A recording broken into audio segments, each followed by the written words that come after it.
കൂട്ടുകാരെ, ഇതാ ഒരു സമ്മാനം. Magic board. മാജിക് ബോർഡോ? അതെ.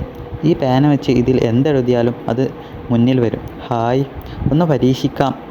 ഹായ്, ഇതാ വരുന്നു. എനിക്കൊരു ബാലരമ വേണം. ഹായ്, പുതിയ ബാലരമ. ഉഗ്രൻ. Thank you. ഉഗ്രൻ സമ്മാനം. താങ്ക് യു മായാവി. ഇത് നിങ്ങൾക്ക് മാത്രമുള്ളതാ. അതായത് ഇതിൽ ആരെന്തെഴുതിയാലും അത് നിങ്ങൾക്കേ കിട്ടൂ. ഞേ ദുഷ്ടന്മാർക്ക് ഇത് കിട്ടിയാലും അവർക്ക് ഉപകരിക്കില്ല എന്നർത്ഥം.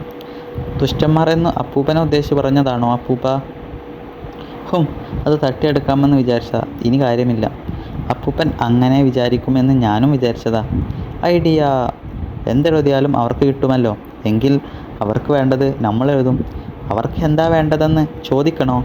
അതല്ലടാ മണ്ട. നീ അദൃശ്യനായി ചെന്ന് അതിൽ എഴുതണം.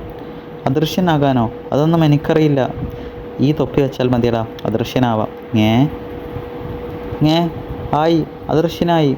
ഒച്ച വെക്കാതെടാ, അവർ കേൾക്കും. നീ ചെന്ന് അതിൽ കൊടുങ്കാറ്റ് എന്നെഴുത്. കാറ്റടിച്ച് രണ്ടും പറന്നു പോകും. ഹി, അത് റിസ്ക്കാ. നമ്മളും പറക്കാൻ ചാൻസുണ്ട്. എങ്കിൽ വെള്ളച്ചാട്ടം എന്നെഴുത്. അതും ഓക്കെ. ഓഹോ, അദൃശ്യത്തൊപ്പിയാണല്ലോ. അപ്പൂപ്പ വിട്ടോ, മായാവി തൊപ്പി മാറ്റി. നീ എഴുതി തീർന്നോ? അവസാനത്തെ 0 എഴുതാൻ പറ്റിയില്ല.